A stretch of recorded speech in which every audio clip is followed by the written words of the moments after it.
열왕기상 1장 1절부터 보시죠. 다윗 왕이 나이가 많아 늙으니 이불을 덮어도 따뜻하지 아니한지라 그의 시종들이 왕께 아뢰되 우리 주 왕을 위하여 젊은 처녀 하나를 구하여 그로 왕을 받들어 모시게 하고 왕의 품에 누워 우리 주 왕으로 따뜻하시게 하리이다 하고 이스라엘 사방 영토 내에 아리따운 처녀를 구하던 중 수넴 여자 아비삭을 얻어 왕께 데려왔으니 이 처녀는 심히 아름다워 그가 왕을 받들어 시중 들었으나 왕이 잠자리는 같이 하지 아니하였더라. 오늘 오래간만에 저희들이 모여서 역사서의 3장 가운데 제2절에 해당되어지는 선민국가의 분국 역사에 대한 이 내용을 확인하다 하게 되었습니다. 우리 주보에 보시는 대로 일단 통섭 성경개론 제1권입니다. 제1권이 구약성경인데 그 제1권 중에 제1편 사역을 통한 언약으로 되어져 있어서 창세기로부터 에스더서까지의 내용이에요. 그래서 우리가 이제 신구약 성경을 이제 권으로 나누고 성경을 권으로 나눠가지고 1권 그 다음에 2권 신약 이렇게 되어져 있습니다. 그 다음에 이제 우리가 그거를 그 뒤에 나누어진 것이 하나님의 그 1권이 그렇고 제1편으로 다시 나눴어요. 이거를 편으로 나눠가지고 역사서, 시가서, 선지서 이렇게 나누는 겁니다. 그러니까는 1권은 이 권으로 해가지고는 구약성경과 신약성경을 나누고 편으로 해가지고는 역사서, 시가서, 선지서 이렇게 나누게 됐어요. 그러니까 지금 우리가 이제 교종을 보게 되어지는 아주 중요한 그런 그 위치가 이런 성경을 어떻게 구분했는가로부터 논리를 우리가 이제 찾아낼 수가 있는 겁니다. 그래서 이 역사서로 해가지고는 하나님의 사역에 대하여 시가서를 통해 가지고는 하나님의 속성에 대하여 그 다음에 선지서에 대해서는 하나님의 존재에 대하여 이거를 이제 우리가 성경 이 편으로 나눠져 있던 이제 역사서부터 선지서까지의 내용이 1편, 2편, 3편으로 되어져 있습니다. 뭐 선지서까지 하게 되면 이제 구약 성경이 끝이 나니까요. 그리고 이제 편 아래에 보시게 되면 이걸 다시 부로 나눠놨어요. 이 부로 나눠가지고, 이 부로 나눴다는 이야기는, 이제 하나님의 창조와 양대 언약, 섭리를 어떻게 했는지에 대한, 그래서, 우리 아담의 이제 창조 사역을 준해가지고, 창조 사역과, 그 다음에 에덴으로 끌어들여가지고 섭리 사역을 하시게 되어지는데, 이 섭리 사역 가운데 예표로 해가지고 이 아담으로부터 노아에 이르기까지 이걸 제1부로 나눠놨어요. 2부로 해가지고는 이것이 선민국가 아브라함의 그 후손인 선민국가에 대한 이걸로 해가지고 지금 이게 소개가 되어져 있어요. 그래서 이거는 실체적인 언약에 준한 섭리 사역이 있다고 한다면 선민국가는 모형적 또는 예표로서의 그림자 뭐 이렇게 우리가 볼 수가 있죠. 예표로서의 모형과 그림자다 이렇게 이야기를 했어요. 이는 성격이 전부 달라요. 성격에 대한 그 성경을 나누는 곳이. 그래서 그 부로 나누게 되어지고 그 다음에 장으로 나누게 되어지는데 그 장이 이제 그 세부적인 내용을 나눠놓게 되어지는 겁니다. 그래서 이 부로 나눠가지고 그 다음에 장으로 나누고 장으로 나눠진 거는 다시 절로 또 나눠놨어요. 절로. 이 절로 나누는 곳에 이제 가로 없는 1번, 그 다음에 한쪽 가로 1번, 그 다음에 양쪽 가로 2번, 그 다음에 이제 세부적인 내용으로 해가지고 동그라미 1번서부터 사각 1번이라든지 이런 걸로 해가지고 세부적인 구분이 되어져 있어요. 얘는 신구약이라고 하는 우리 메타 성경의 그런 그 나무를 이야기했을 때 구약과 신약이라고 하는 성경, 이건 땅 속에 숨어져 있는 겁니다. 그래서 여기로부터 이제 우리가 쭉 줄기가 다 뻗어져 있는데 이것이 주경신학, 그 다음에 역사신학, 그 다음에 교의신학, 그 다음에 실천신학.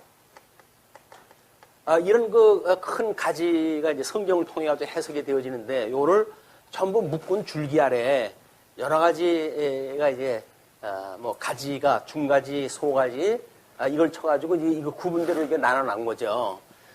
그래서 이거를 하나의 성경으로 우리가 통섭을 했다라고 하는 것이 메타 성경 신학의 원리라고 그렇게 이야기를 했어요.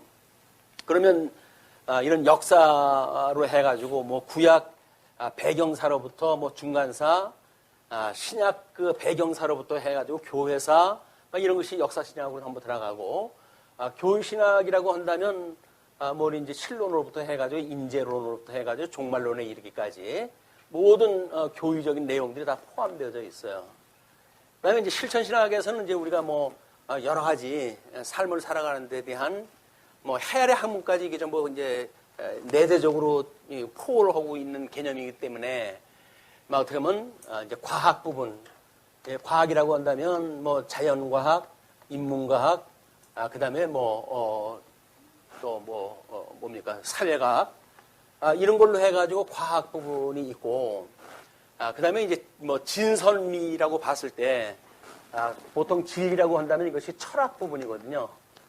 그래서 이제 뭐 우리 아주 고대의 그런 철학으로부터 현대 철학까지 모든 내용들이 전부 이걸 포용할 수 있는 그런 그 그릇이라고 그렇게 이야기를 했어요. 그리고 예술, 이제 진선미니까 예술 부분. 우리는 이것이 진리에 대한 이야기이기 때문에 이렇게 묶여질 수가 있지만, 해 아래 거는 가치가 진선미가 가치 안에 내재적인 가치가 진선미로 되어져 있습니다. 이제 이것이 미라고 한다면, 그 다음에 이제 선이라고 하는 그 이야기를 해서는 전부 모든 윤리에 대한 문제들이에요. 윤리에 대한 문제. 물론 이게 사회과학이라고 하는 그 이야기는 동양과학까지 포함되어지기 때문에 음양 오행설이라든지 뭐 이런 거 다 포함되어져 있는 개념들이에요, 이게. 그러니까는 신구약 성경을 우리가 제대로 이해하게 되면 성경이 말하고자 있는 모든 주제에 대하여 여기서 뭐 우리 이제 그 하나님에 대한 사역이라든가 속성이라든가 존재라든가 해가지고 신존재 증명으로부터 그에 대한 세계관, 가치관 모든 것들이 정리되어지게끔 되어 있어요. 그래서 이건 역사관이라든지 또는 뭐 이쪽으로 해가지고는 인생관이라든지 인재론을 통한 인생관, 그 다음에 이런 걸로 펴지는 세계관, 뭐 이런 게 전부 하나로 되어져 있는 거예요. 우리 지혜를, 성경을 통해서 지혜를 깨닫는다는 이야기는 우수 마발을 포함한 이 해 아래 학문으로부터 천상계의 지혜의 말씀까지 이걸 전부 공부할 수 있는 영역입니다, 영역이. 이 범위가 무지무지하게 큰 거예요, 이게. 근데 이거를 뭐 지엽적으로 해가지고 여기 들어가가지고 뭐 하나 건드려가지고 무슨 얘기하고 이걸로는 되질 않아요. 원리적으로 지혜를 우리가 이렇게 연역적으로 하나님께서 복음이라고 하는 걸 가지고 성령의 감동을 가지고 연역적으로 보여줘야 이런 것들이 알 수가 있는 거지. 이런 귀납적인 방법으로 해가지고 뭐 이건 어떻고 이건 어떻고 해가지고 묶어가지고 이 진리가 되어지는 게 아닙니다. 우리가 어떻게 하나님 앞에 이 진리를 받을 수 있는지, 복음을 깨달을 수 있는지 끊임없이 우리가 지혜를 구해야 되는 일이에요, 이게. 근데 뭐 세상 지혜는 있는지 몰라도 성경 지혜가 우리가 별반 없으니까 이런 것들이 하나로 묶어 보이질 않는 거예요. 전부 사방팔방 흩어져 가지고 세상이 그렇게 복잡할 수가 없고 갈피를 못 잡아요. 근데 복음을 알게 되면 이것이 전부 우리 메시아를 언약하고 메시아를 이제 성취했던 바로 예수 그리스도 아닙니까? 예수 그리스도 이야기거든요. 이분이 지혜이신 분이에요, 이분이. 이분에 대한 이야기로 되어져 있기 때문에 십자가의 도를 우리가 깨닫게 되어지는데 그 십자가의 도는 바로 메시아의 죽으심과 부활이라고 하는 사건으로 핵심을 이루고 있는 거예요. 그것이 이제 우리가 성례를 갖다 한다든지 하는 중요한 요점으로 되어져 있고, 자, 이런 것이 지금 이런 걸로 해가지고 구분을 다 해놨어요. 성경의 수많은 어떤 이야기를 어떻게 구분해내는가에 대한 문제는 이렇게 우리가 이걸 이제 메타 성경신학 그 틀이라고 이렇게 설명을 했어요. 우리 이 메타 성경신학을 보여주는 나무 위의 그림처럼 이렇게 되어져 있고, 이런 것들은 사실은 이 십자가의 도를 설명을 하는 거기 때문에 일반 계시적인 모든 것들이 이거에 대한 예표적인 내용들이에요. 아이들 출생을 해가지고 시집장가 가고, 그 다음에 자식 놓고, 이렇게 해가지고 사회생활하고 살아가는 모든 것도 결국은 십자가의 도를 깨닫게 되어지는 일반 계시적으로 주어져 있기 때문에 일반 계시든 특별 계시든 이것이 우리가 십자가의 도, 우리 주 예수 그리스도를 깨닫게 하시기 위해 하는 섭니다. 그래서 예수님의 제자들이 묻습니다. 주님, 하나님의 일을 하려고 하는데 뭐가 하나님의 일을 하는 겁니까? 라고 이야기했더니 하나님이 보낸 자 예수 그리스도를 믿는 것이 하나님의 일이야. 이렇게 이야기를 해요. 우리는 여기서 뭐를 하고 해가지고 우리 어렸을 때서부터 해가지고 꿈을 키우고 별의별 걸 다 하죠. 근데 성경상 간단하게 예수님 믿는 게 하나님의 일이래요. 왜? 하나님이 예수님 보내기로 약속을 했고 이걸 이루어진 것이 신구약 성경을 통해서 기록되어졌기 때문에 그러거든요. 뭐가 필요해요? 네. 여기서 뭐가 필요해요? 돈 버는 방법이 필요하다고요? 그거 아주 부할 수가 있어야죠. 우리 로마서 1장에서 이야기했듯이 하나님에 대하여 우리가 알만한 것들을 하나님이 주었는데 아담이 이후에 타락이 되어져 가지고 우리들의 모든 이 마음이 상실한 마음에 우리가 하나님께 내어버려 둬가지고 우리들의 이 이성 부분, 이제 이 이성 부분은 우준하게 되어졌다고 이렇게 해요. 우준하게 되어졌다. 우준하게 되었다는 미련하게 되었다는 얘기예요. 하나님의 지옥은 상관없이 세상 걸로 박사기를 수백 개를 가져도 그냥 우준한 거예요. 우준한 거. 철학으로 해가지고 별의별 얘기를 다 한다고 하더라도 여전히 우준한 거예요. 이 우준한 머리로 만들어낸 것이 철학세계입니다. 철학세계. 상실한 마음으로 되어져 있던 우리들에게 하나님께서 부끄러운 마음의 감정을 갖다 내어버려 둬가지고 부끄러움. 그러니까 부끄러운 마음이라고 하는 그 이야기는 예술이 뭐가 아름답다 해가지고 별의별 소리를 다 하잖아요. 근데 이게 부끄러운 마음에 내어버려 둔 걸로 해가지고 이게 예술이 나오는 거예요. 예술. 여기서 예술을 그러니까 타락한 인간 본성으로 했던 것은 전부 거지 발사계 같은 것들입니다. 근데 우리는 거기서 세속적인 미를 갖다 추구하니까 별 것이 보이는 것 같지만 사실은 부끄러운 것들이에요. 부끄러운 것. 왜? 하나님을 영화롭게 해야 되는데 인간들이 자기네들 눈에 보기 좋은 걸로 해가지고 그 예술 부분을 만들어가는 것들 아닙니까? 얼마나 부끄러운 거예요, 이게. 근데 우리는 아니 예술이 그게 얼마나 아름답구만 뭘 예쁘기만 하더구만 멋있기만 하구만 이렇게 이야기다 하죠. 근데 그것이 하나님을 대적하는 일로 만들어내는 일이기 때문에 하나님이 기뻐하시는 일이 아닌 거예요. 인간들이 자기가 추구해가는 것들에. 그러니까 부끄러운 거예요, 이게. 인생이 살면서 부끄러운 게 뭐냐? 윤리적으로 내가 이렇게 죄를 져가지고 정말 부끄럽습니다. 그 얘기가 아니에요. 그냥 본성이 타락한 감정을 가지고 있기 때문에 한마디로 지 살고 싶은 대로 산다는 거예요, 이게. 타락한 본성이 지 살고 싶은 대로 산다는 겁니다. 거기에 무슨 자기네들 나름대로의 인생관이 있고 역사관이 있고 세관이 있고 그러겠죠. 아무런 소용도 없는 거예요, 이게. 다. 하나님께서 보여줬던 우리의 이 영혼이 아담이 타락함으로 해가지고 죽어버렸잖아요. 아담으로 인해가지고 죽었던 영혼이기 때문에 어둠 속에 우리가 갇혀져 가지고 우리들의 모든 인격이 이렇게 되어져 있는 거야. 우리 덕성 부부는 뭐라 그러죠? 합당치 못한 일을 하게 하셨으니 이렇게 이야기를 해. 합당치 못한 일을 하게 하셨으니 그걸 가지고 윤리라고 하는 걸 만들어냈어요. 인간들이. 자기네들 상대적으로 해가지고 뭐 좋고 나쁜 거 이런 걸 전해가지고 이걸 했다. 그러니까 우리는 합당치 못한 일을 갖다 하게 돼서 타락되어진 우리들이 이렇게 살아가면서 다른 사람을 정죄할 때 뭘 가지고 정죄한다고요? 지는 꽤나 깨끗한 것 같아. 뭐 그래가지고 뭐 더럽니 어쩌니 뭐 윤리가 개판이니 이렇게 이야기를 하죠. 똑같아요. 타락한 인간이 살아가는 이 인격, 이걸 이제 우리 전인격적이라고 이렇게 이야기하잖아요.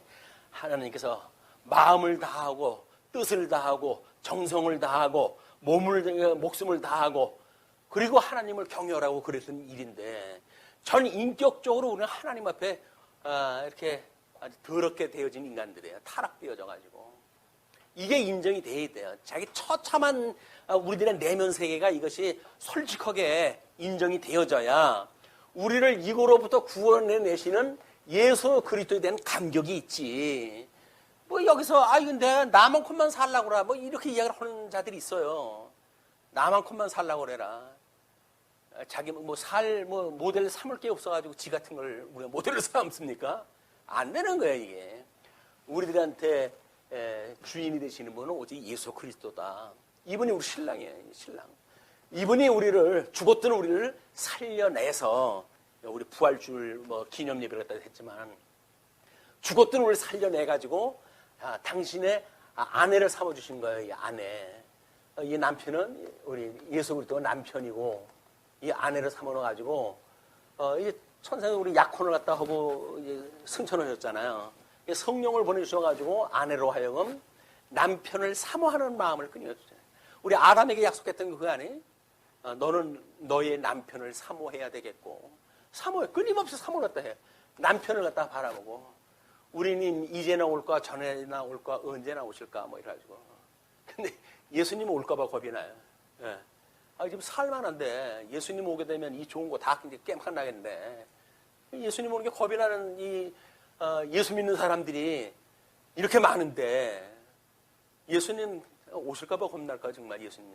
내가 가면, 저 인간들 나왔다고 해가지고 푸대줘 또 올 텐데, 가야 되냐, 지금 어떠냐. 그러나, 우리 예수님의 핏값으로 살려낸 이 아내들은 진정한 아내라고 한다면, 단장한 신부처럼 단장한 신부. 그것이 뭐예요? 예수 그리스도를 믿는, 오직 믿는, 믿음을 가지고 있는 신부를 만들어서 우리 예수님께서 아내를 삼아주셨고, 요한계시록의 마지막 가면 이제 하나님 나라를 이루고 살게 되어지는 겁니다. 성경 다 끝났어요. 네, 창세기부터 우리가 다 끝났어요. 이런 이제 큰 그림 아래 오늘 열왕기상에 대한 것이 2절이라고 그랬으니까, 그러면 이제 하나님께서 우리 이걸 어디서부터 설명을 할까요? 이제 선민국가니까 이 모형적인 거로부터만 설명하다 하죠. 이거로부터 하나님께서 열조라고 한다면 아브라함, 이삭, 그 다음에 우리 야곱, 이렇게 해가지고 열조라고 이렇게 이야기를 해요. 근데 이 아브라함에게는 하나님께서 열국의 아비가 되어지겠다고 이야기를 했고, 그 다음에 이삭에 대해서는 하나님께서 이제 이삭이 이스마엘이라든지 뭐 이런 거 아들이인데도 불구하고 이삭을 하나님께서 불러내시잖아요. 그럼 선택에 대한 문제를 누가 하시냐? 하나님께서. 하나님 주권적으로 하는 거예요. 근데 거기에 야곱과 에사라고 하는 두 쌍태를 갖다가 주시잖아요. 근데 야곱과 에사라고 하는 쌍태가 배 안에 있을 때부터 싸움이라네. 형제간의 싸움이라고. 이건 결국은 우리 야곱과 에서가 전 민족적으로 이스라엘을 공격하는 세력과 그거를 선택을 해서 선택자냐 유기자냐 이걸 보여주는 그림이 열조에 이미 이게 다 포함되어져 있어요. 열조라고 하는 그런 우리 조상 안에 이런 신학적인 모든 배경들이 다 여기 들어가져 있는 겁니다. 다 배경이 되어져 있고 이제 이 선택되어져 있는 야곱으로부터 12아들을 줘가지고 12아들을 우리가 언약자손이라고 이렇게 이야기했어요. 언약자손. 이 언약자손은 단수를 쓴다고 이야기를 했어요. 왜냐하면 이것이 예수 그리스도이기 때문에 그렇습니다. 그러면 예수 그리스도인 언약자손은 12명을 줘가지고 이들로 하여금 애굽으로 가뭄을 피해가지고 내려가게 만들잖아요. 그래도 애굽에서 뭐 잠시 가뭄만 지나가면 살겠거니 했는데 여기서 장장 400년간을 종노릇을 하게 돼요. 여기서 하나님께서 이 열조의 언약, 이 언약을 기억을 하시고 400년이나 있었던 이 언약 자손들을 불러내요. 그게 출애굽 사건입니다. 출애굽 사건. 출애굽이 되어졌다고 하는 그 이야기는 이렇게 열조로 해가지고 언약을 하고 뭘 다 했는데 애굽 속에다 집어넣어가지고 완전히 종이 되어진 종의 신분을 만들어놨다가 하나님께서 불러내셔가지고 하나님의 언약을 이루어가신 능력을 보여주시는 거예요. 여기서 뭐 아브라함은 뭐 믿음의 조상이 돼서 이렇게 하니까 뭐 구원을 받았다는 둥 뭐 이런 것들은 그 지금 이야기하는 게 아닙니다. 하나님께서 어떻게 예수 그리스도를 보내기로 약속했던 아담에게 주어졌던 그런 실체적인 언약을 모형적으로 좀 설명을 하는가에 대한 문제거든요. 이렇게 출애굽이 되어져 가지고 여기서 하나님께서 이제 계명을 받습니다. 이 계명이라는 게 뭐예요? 하나님이 기뻐하시고 온전하시고 선하신 뜻이 무엇인가를 분별해야 하나님께서 약속했던 요단강을 건너가가지고 이제 여기서 살게 될 거 아니에요. 이 하나님 나라에 살게 될 거 아니에요. 이 살게 되어지는 이 하나님 나라 이쪽 부분을 우리가 하나님의 의 이렇게 나누는 거예요. 왜냐면 양대 언약이라고 하는 건 복과 나라에 대한 이야기이기 때문에 그렇습니다. 그렇게 되는데 이 하나님의 나라를 뭐 우리 여호수아로부터 사사기까지는 통시적으로 해가지고 어떻게 하나님께서 이스라엘 백성들을 나름대로 땅을 차지하게 하셨다가 뺏게 하셨다가 이런 하나님의 의를 가지고 이루어 가신가라는 걸 설명했다고 한다면 이제 우리 사무엘서를 통해 가지고는 직임이라고 그렇게 이야기를 했어요. 예수 그리스도의 직임. 왜냐면 이것이 이제 국가를 지금 이 하나님 나라니까 국가의 체계를 세워가는 거 아니에요. 그럼 체계를 세울 때 하나님께서 어떻게 이런 법체제를 가지고 나라의 기준을 만들어 가느냐 그 이야기거든요. 이렇게 해가지고 우리 다윗 임금을 통해 가지고 통일 왕국을 이뤘어요. 여기 통일 왕국 다윗을 중심으로 이루었던 것이 약 40년간입니다. 그리고 그 아들을 통해 가지고 이제 열왕기를 통해 가지고 하나님께서는 나라가 쪼개지는 걸 지금 보여주는 거예요. 분국이라고 이렇게 이야기해요. 분국. 이 분국이라고 하는 그 이야기는 하나님 앞에 우리 인생들이 어떻게 불순종하는가에 대한 문제라고 그렇게 이야기합니다. 우리가 여기 들어가면 뭘 갖다 해야 될까요? 나라를 이거 지켜준 하나님께 세워주신 나라 이걸 잘 이루어가면 될까요? 아닌 거예요. 이것이 바로 하나님에 대한 사역에 대한 이야기입니다. 사역. 하나님의 의와 나라를 끊임없이 기억을 갖다 해야 되는 곳인데 이걸 안 하게 되면 결국은 나라가 쪼개지고 마는 거예요. 우리 그 복음서에서 이야기했던 것도 마찬가지죠. 이렇게 되어지고 그 요선 솔로몬이 왕이 돼가지고 달랑 40년 그는 이 40년 80년간만 통일 왕국을 이루고 나머지는 전부 그냥 뭐 우상 섬기고 지네들 하고 싶은 대로 살다가 그저 하나님 앞에 역대기에 들어가게 되면 유수가 되어지는 거예요. 바벨론의 포로로 끌려가게 만드시는 거예요. 그리고 에스라, 느헤미야, 에스더서까지 에스더서까지 보게 되면 다시 회복의 역사를 다 보여주십니다. 그런데 우리 여기서 솔로몬의 이 40년 동안 성전을 짓고 그가 기도를 할 때 보게 되면 쫓겨가고 거기서 다시 이 성전을 향하여 기도하게 되면 그들의 기도를 들어주십시오라고 하는 역사적 배경을 다 설명을 해요. 기도로 이미. 그렇기 때문에 지금 이제 우리가 이 열왕기를 갖다 하면서 솔로몬에 대한 또는 다윗의 가계에 대한 이런 거를 소개를 다 해드렸어요. 그래서 다윗의 계보를 보게 되면 일단 솔로몬하고 다른 배에서 난 핫깃의 아내 아도니아를 두었는데 그 아도니아는 전혀 하나님께서 원치 않는 쪽의 족보의 아들이에요. 근데 그가 솔로몬을 대적해가지고 이제 1장에서부터 시작이 되어져요. 왕위를 갖다 찬탈하려고 하는 그런 일이 시도가 되어지고, 그거를 하나님께서는 왜 분국의 역사를 그렇게 설명하다 했을까? 역대서에 가서 물론 설명이 되어지겠지만 역대기에 열왕기 내용하고 역대기 내용은 비슷해요.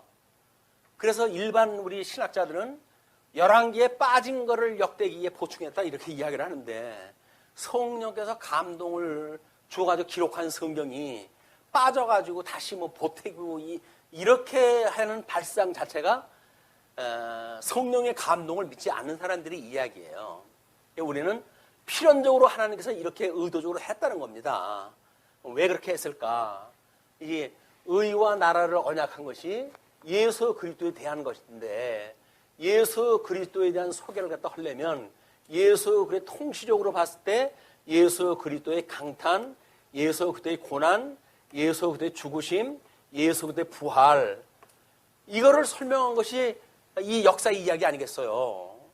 역사 이야기가 단순히 역사가 아니라 예수 그리스도가 이 땅에 어떻게 오실 것인가에 대한 것을 역사의 이런 그 형식을 통해 가지고 이걸 설명을 한 거라고요.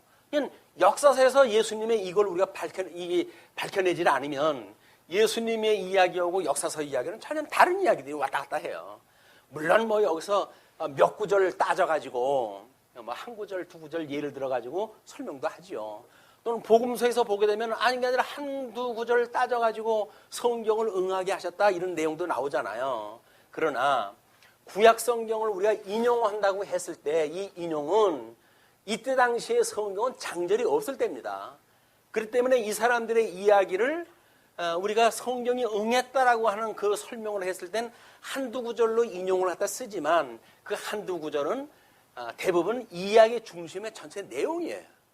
성경에서 뭘 말하는가에 대한 이런 무대기에 대한 글에서 빼내가지고 그 중에 대표적인 요소를 가지고 설명을 한 것이다. 그렇게 해야 이단들이 와서 장난을 못 쳐요. 성경 한 구절 가지고 인용하다 해가지고 구약 성경 응한 거야 라고 이야기를 했더니 신구약 성경 짝짓기나 하고 앉았고 이 신천지대가 거짓하는 거 아니겠어요? 그게 아니에요. 그거는 성경을 몰라도 너무 모르는 거예요. 그러니까 한 구절 뭐 똑같은 거예요. 뭐 요즘은 검색 능력이 좋아져가지고 컴퓨터로 뭐 문자 하나만 치게 되면 그 비슷한 거 다 나와요. 그 똑같은 단어 해가지고 그 성취되어진 사건이라고 설명하다 하게 되면 뭐자는 겁니까 그게. 지금 이 시대에 AI가 온통 뭐 바둑의 10단 뭐 입신의 경지에 있는 선수를 갖다가 힘을 못 쓰게 만드는 것이 요즘 시대고 그런 그 시대인데 성경 내용 짝짓기 한 걸 가지고 진리를 가지고 이야기를 한다고 되겠어요? 안 되는 거예요.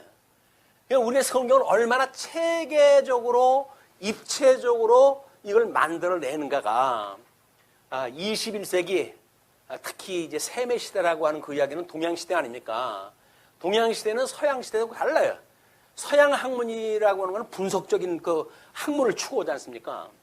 그런데 동양 시대의 학문은 통합학문. 모든 것들을 하나로 아우르는 그런 우리 동양적인 학문의 자세이기 때문에 21세기가 바로 아시아 시대를 하나님 준비하시기 위해서 이런 역사를 준비하셨고, 오늘날 우리로 하여금 성경을 이런 입체적으로 조직적으로 볼 수 있는 눈을 주셨다. 뭐 세상에 보게 되면 부끄럽기 짝이 없죠. 아이고 유값을 떨어요. 뭐 이렇게 가지고 자주오는 인간들도 있을 거예요. 뭐 지네들이 뭐라고 뭐 이렇게 자주오는 인간들도 있을 거예요. 근데 하나님께서는 어떻게 미련한 자들을 불러가지고 일을 시키셨을까? 미련한 자로 자처하는 자들만이 복음을 갖다 깨달을 수가 있는 거예요. 지혜 있다고 하는 모든 헬라, 모든 인들, 철학인들 하나님께 다 쓸어버렸어요. 그 미련한 자. 나는 하나님 앞에 그냥 죄인이에요. 그렇게 죄인으로 고백하는 자, 이런 자를 불러가지고 하나님께 감춰있던 보화를 갖다가 우리가 주신 거예요. 얼마나 감사합니까? 이게 얼마나 감사합니까? 세상에 무슨 조건 가지고 뭐 잘난 척하고 그거는 세상의 지혜지. 하나님께서는 그건 쓰레기예요, 쓰레기. 하나님께서 보실 때. 그러니까 우리 세상 조건 가지고 형제간에 뭐 이러고 저러고 비판한다는 게 얼마나 웃기는 일입니까? 하나님을 몰라도 너무 모르는 거예요. 우리의 이 타락한 본성대로 주어졌기 때문에 복음을 깨달았다고 하지만 진짜 깨달았는지 몰라. 그렇잖아요? 깨달았다고 한다면 예수 그리스도의 형상을 닮아갈 텐데 그게 아니고 뭐 세상 사는 사람들하고 똑같이 살아간다고 한다면 그건 이미 우리 예수님으로 선택되어진 사가 아니죠. 그게 소위 구원파 논리라든지 이런 걸 가지고 신앙생활이라고 하는 이 신앙과 생활의 어떤 그런 그 표준으로 삼는 자기네들 교리 이런 것들이 만들어가는 일이란 말이에요.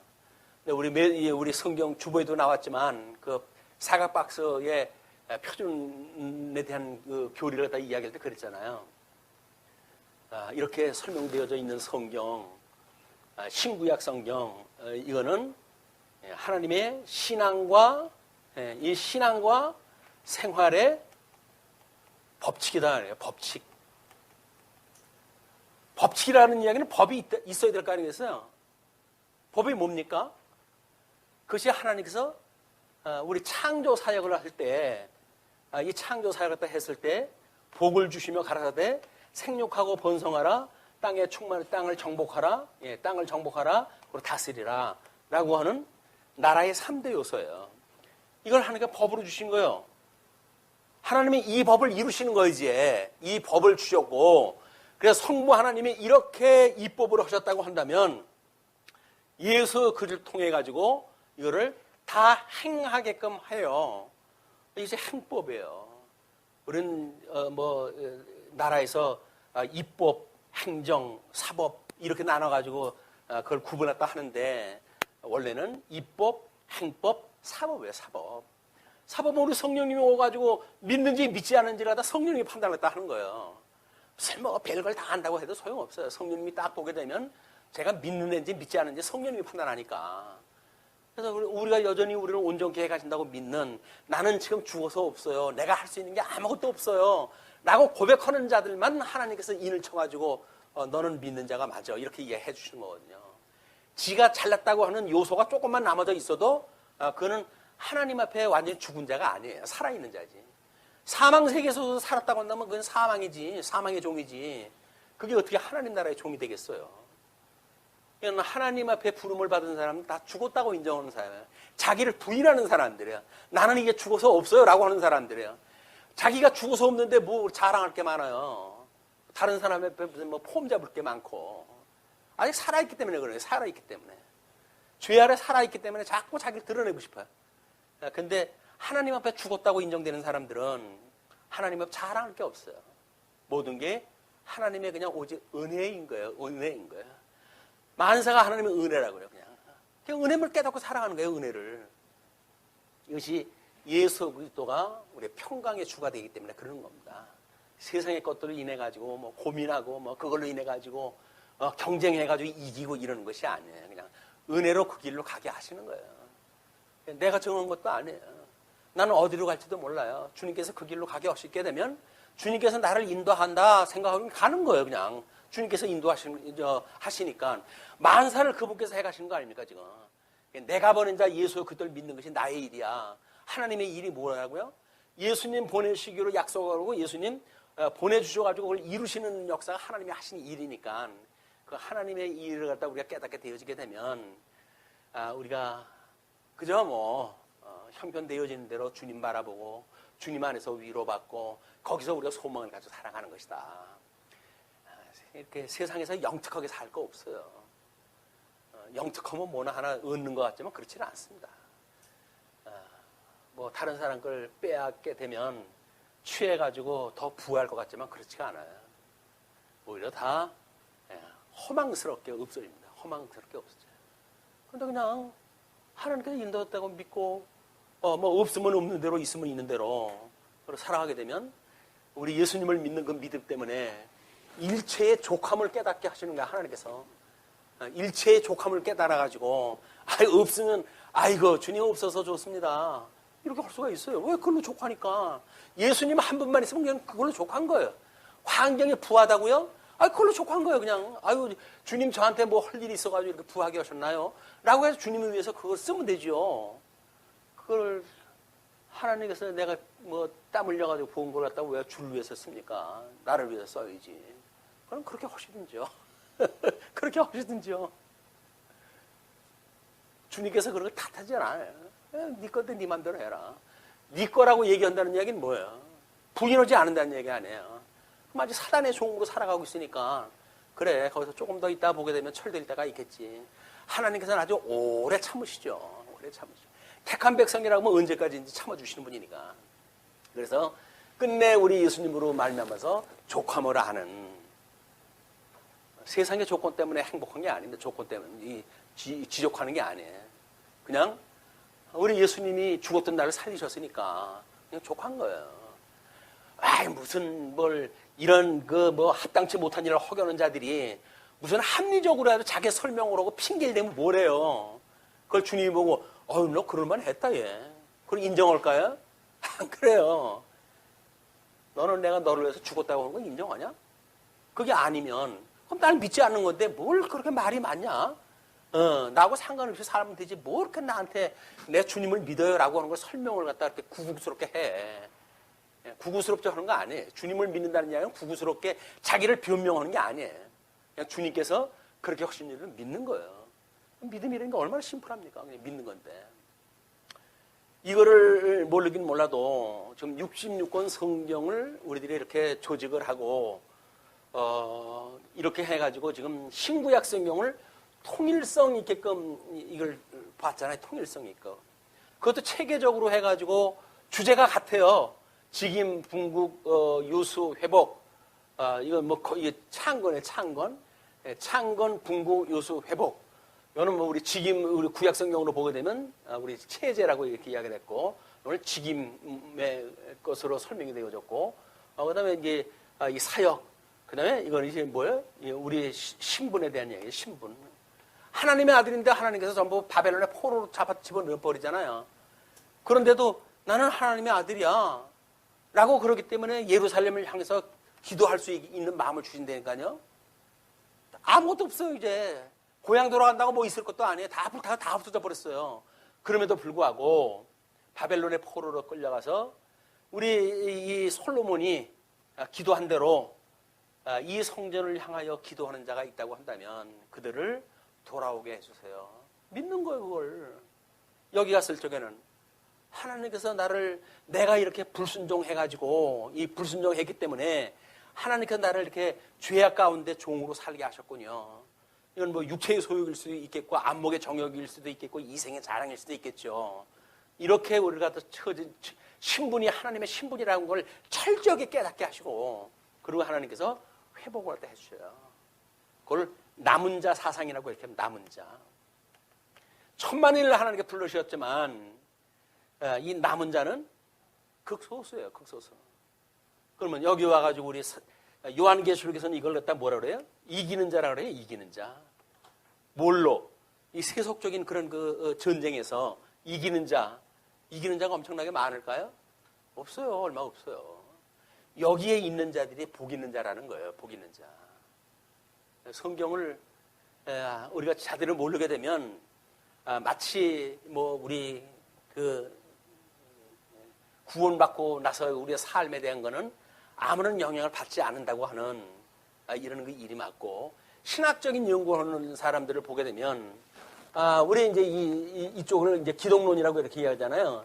기독론적인 입장에서 복음을 설명하는 사람들이 있어요.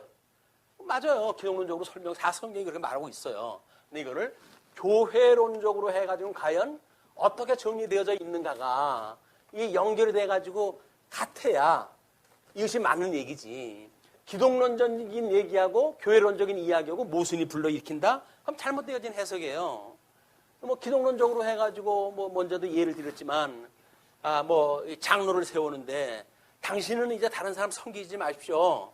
예수님이 당신을 섬기는 거지 당신이 성도를 섬기는 게 아니에요. 복음서에 그 얘기 나와져 있잖아요. 내가 너를 섬기러 왔다고 주님께서 그러니까 주님께서 섬긴다고 그러는데 뭘 당신이 어줍지 않게 섬긴다고 이렇게 이야기를 하느냐 그렇게 이야기를 하거든요. 그렇지는 않아요. 주님의 형상을 닮아가는 이 성도들은 섬기는 이 일이 당연히 기쁘고 즐거운 일이에요. 왜? 주님의 형상을 닮아가는 일이니까. 이는 뭐 이렇게 요즘 뭐 신학자들도 그렇고 뭐 설교하는 자들도 마찬가지예요. 우리 복음서에서 이야기를 갖다 뭐 주제를 갖다 뽑아내 가지고 설명을 한다라고 했을 때 교회론적으로 그것이 모순이 없는가를 우리가 봐야 돼요. 그렇지 않다고 한다면 자기 설명하고 싶은 대로 하니까 그러면 뭐 맞겠지. 목사가 설명했으니까. 근데 그렇지 않아요. 교회론적으로 보았을 때는 엉망진창이 될 수가 있는 거거든요. 이거를 우리가 제대로 깨닫는 것이 교회의 머리 대신 주님께서 우리 율법이나 선지를 폐하러 온 것이 아니라 이걸 완전케 해서 그리고 이걸 온전히 이루시겠다 그러잖아요. 온전히 이루어지는 게 어디에서 이루어져요? 당신의 몸을 통해서 온전히 이루어지죠. 성도라고 한다면 예수님의 형상을 닮아가게끔 되어져 있어요. 의와 진리의 거룩에 이르기까지. 물론 육신을 가지고 있기 때문에 우리는 그것이 쉽지 않습니다. 그러나 우리 육신의 장막을 벗어버리게 되면 완전 무별하게 예수님의 형상을 담게 되어 있는 거예요. 그게 우리들은 믿음이에요. 주님이 오죽 그것이 원했으면 이렇게 일용할 양식을 주시옵고 예수님이 오셔가지고 지금 이렇게 했으니까 그리고 우리가 우리에게 죄진 자를 사해 준 것처럼 우리 죄를 사하시고 우리를 시험에 들게 하지 마시고 우리를 이 악에서 구원을 해주세요 라고 하는 것이 주님이 가르쳐 주신 기도예요. 기도할 게 내용이 뭐라고요? 맨날 뭐 먹을 거 주세요, 입을 거 주세요. 그게 아니라니까요. 사죄해 주세요. 우리 죄를 용서해 주세요. 그리고 이게 살아가는 게 예수님 믿고 살아가는데 우리가 이게 시험에 들기가 너무나 쉽습니다. 그냥 시험에 들지 않도록 해주세요. 그리고 이 악으로부터 우리를 구원을 해주세요. 구원을 다 받았다고요? 구원을 받은 사람이 그렇습니까? 못 받았으니까 그렇게 살지? 그러니까 우리를 이 악으로부터 구해주세요 라고 하는 걸 기도를 육신의 장막 벗을 때까지 하는 거예요. 그걸 하는 거야. 이게 뭐 새로운 기독교 질서에 대한 변화를 봤을 때 그러더라고요. 이런 어리고 유치한 신학에 있는 사람들은 아직도 건강과 먹거리를 갖다 위하여 기도하는지 모르겠으나 이제 정말 합리적인 어떤 과학으로 인해 가지고 이런 것들이 보이고 그런다고 한다면 이제는 정말 신령한 하나님의 뜻을 구하는 기도하는 시대가 올 것이다. 그것이 성장한 교회론을 주장하는 사람들이거든요. 그냥 이거 유치한 과거 우리 100년 동안 대한민국에서 복음이 들어와가지고 마치 뭐 부흥사들이 그냥 사람들 쓸어 모아가지고 모여라 돈 내라 집 내자 뭐 집 짓자 이렇게 이야기했던 이런 시대로부터 이제는 정말 하나님의 나라가 무엇인지 이런 아주 신사적인 신앙생활을 해갈 수 있는 신령한 신앙생활을 해갈 수 있는 새로운 기독교 질서로 이제 바꿔질 거예요. 이것이 이 일을 위해서 주님께서 우리를 이런 성경을 보게 하신 거라고 저는 믿습니다. 모르겠어요. 이제 뭐 얼마 동안 이것이 우리가 이제 뭐 될는지 모르겠으나 저는 내년에 이제 뭐 이걸 우리 교정 봐가지고 책으로 내잖아요. 이제 일단 우리 임 집사님이 이야기 좀 하자고 그러니까 거기 이덕성이라고 하는 이름 뺄 거예요. 그리고 신학연구회라든가 뭐 이런 공적인 명칭을 갖다 붙이고 우리 정관을 뭐 한 10년대 지금 계속 보고 있으니까 거기에 말씀운동 서원이라고 하는 문서 선교를 위한 그걸 이미 예비로 해서 뭐 준비를 갖다 했어요. 우리가 문서 선교를 갖다 할 때 어떻게 할 거냐? 그것이 말씀운동 서원. 우리 무슨 서원 그런 거 있잖아요. 이 책방에서도 기독교 선정에서도 그런 뜻이 말씀운동 서원이라고 하는 이런 공적인 뭐 책을 발행할 수 있는 그런 데를 만들어 가지고 이 진리를 보급할 수 있는 그런 그 체계가 서원에서 하는 일이라고 이제 생각이 듭니다. 그래서 출판사 말씀운동 서원 이렇게 되어질 거예요. 그리고 이제 뭐 내년 일단 계획은 상반기까지 전부 교정이 끝나고 그리고 책을 만들어야죠. 책을 만들게 되면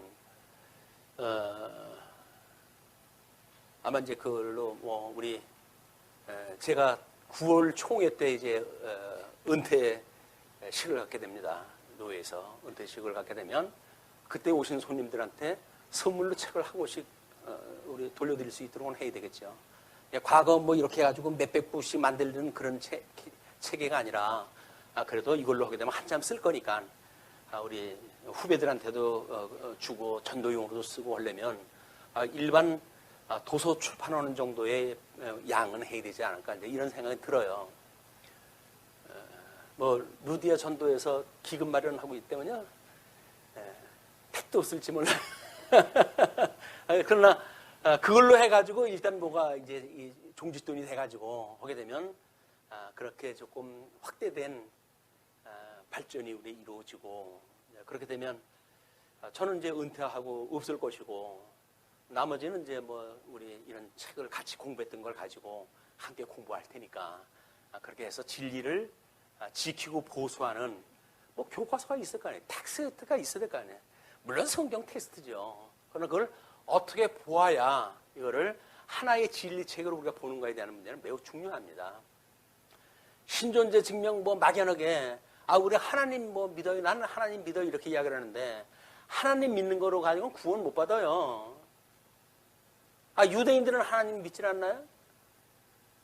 회교인들은 이거 하나님 안 믿나요? 다 하나님 믿는 자들이에요. 그 사람들 구원 받나요? 안 돼요. 어떤 자만 구원 받아요? 예수 그리스도를 믿는 자 외에는 구원 받을 수가 없어요. 이게 그래서 기독교예요. 우리가 기독교. 뭐 하나님이 어쩌고 저쩌고 하나님 여호와 뭐 이렇게 해가지고 한다고 해서 구원되는 게 아닙니다. 예수 그리스도 이분의 이름이 튀어나와야 이분으로 말미암아 구원을 받는 거기 때문에 우리가 예수교 장로의 기독교라고 이야기를 하는 거예요. 그래서 교종을 보면서 이제 모든 걸 표준 교리에 근거를 갖다 두고 이걸 설명하다 해가고 이제 그러거든요. 그렇게 되면 뭐 믿음의 선배들이 했던 걸 구분으로 해가지고 기반으로 해서 설명을 하는데 지까짓게 뭐 이런 이야기는 안 나올 거 아니에요. 나야 지까짓 거지만 500년 전에 믿음의 선배들이 만들었던 표준 교리에 의해서 이걸 설명하다 해나가니까 그런 그 오해가 불식되어지고 그리고 지금은 거의 사문화되어졌다고 주장을 하잖아요. 웨스트민스터 뭐 신도개혁 대소요리 문답 그래서 지금 어지간한 사람 보지도 않는다 이렇게 이야기를 하는데 그게 교조주의화 되어졌기 때문에 그런 겁니다. 교조주의화 되어져 있는 표준 교리를 어떻게 성경 신학으로 해가지고 새로운 생명을 불어넣는가 그것이 우리들의 사명이에요. 그러면 표준 교리가 정말 신앙과 생활의 법칙으로 해가지고 우리가 받아들일 수가 있는 거예요. 법칙은 내가 뭘 해야 이게 이루어지나요? 그냥 법칙이기 때문에 이루어지는 거예요. 언약됐던 일이 그냥 법칙이기 때문에 이게 이루어지는 거예요. 거기서 내가 뭘 어떻게 해야 법칙이 이루어지나요? 아니에요. 다만 그 법칙을 우리가 신앙과 생활의 법칙으로 우리가 이걸 믿기 때문에 신앙도 생활도 믿음의 열매를 맺으며 살아갈 수 있게 되어지는 거다. 우리 그 열왕기에 대한 새로운 장을 열 때 이런 개념을 가지시고 일단 제2절에 대한 선민국가의 분국이라고 하는 주제를 가지고 다음 시간서부터 이제 본론으로 들어가도록 하겠습니다. 오늘 개론으로 해가지고 이 정도까지만 설명하다 해야 될 것 같아요. 예, 기도하시죠. 네, 자비로우신 우리 하나님 아버지 은혜를 감사합니다. 참 저희들이 무엇이간데 하나님의 이 말씀을 시줄과 날줄로 엮어서 복음을 삼겹줄처럼 끊어지지 않는 진리체계로 세워주시고 그러므로 어두운 이 시대에 저희들이 오직 말씀으로 승리해 갈 수 있는 이런 여건을 주시는 우리 하나님 아버지 은혜를 감사하고 감사합니다. 우리들에게 주셨던 이 은혜를 값없이 여기지 아니하고 우리 시대적으로 이 중요한 일의 사명자로서 이를 감당할 수 있는 여건을 허락하여 주시길 빕니다. 저희들의 모든 조건을 우리 하나님께 잘 아시는 줄로 압니다. 아무런 여건이 없습니다. 학문적 여건도 없고 재물적 여건도 없고 인적 여건도 없고 아무것도 없습니다. 오직 우리 주님께서 열어가게 하시는 은혜가 아니면 할 수 없음을 고백하고 구합니다. 우리 하나님께서 정말 하나님의 열심히 이 일을 이루어 가도록 역사해 주시기를 비옵고 또 이 일에 동참하는 모든 성도들 위해 우리 하나님의 크신 은총에 함께 하셔서 정말 이기는 자로, 복 있는 자로 예수 그리스도와 한 몸 되어지는 그날까지 우리 하나님을 찬양하고 경배하는 믿음의 사람들로 굳게 세워주시옵기를 비옵고, 흩어져 있는 한 주 동안도 은혜의 장정월에 붙들어 주시기를 소원하오며 우리를 구원하신 우리 주 예수 그리스도의 이름으로 기도하옵나이다. 아멘. 예, 뭐 찬송 있었나요? 폐회송 하시려고 그런 거죠? 우리 주님 가르치는 기도를 마치겠습니다. 하늘에 계신 우리 아버지여, 이름이 거룩히 여김을 받으 나라가 임하시오며 뜻이 하늘에서 이루어진 것 같이 땅에서도 이루어지이다. 오늘 우리에게 일용할 양식을 주시옵고, 우리가 우리에게 죄 지은 자를 사하여 준 것 같이 우리의 죄를 사하여 주시옵고, 우리를 시험에 들게 하지 마시옵고 다만 악에서 구하시옵소서. 나라와 권세와 영광이 아버지께 영원히 싸움나이다. 아멘.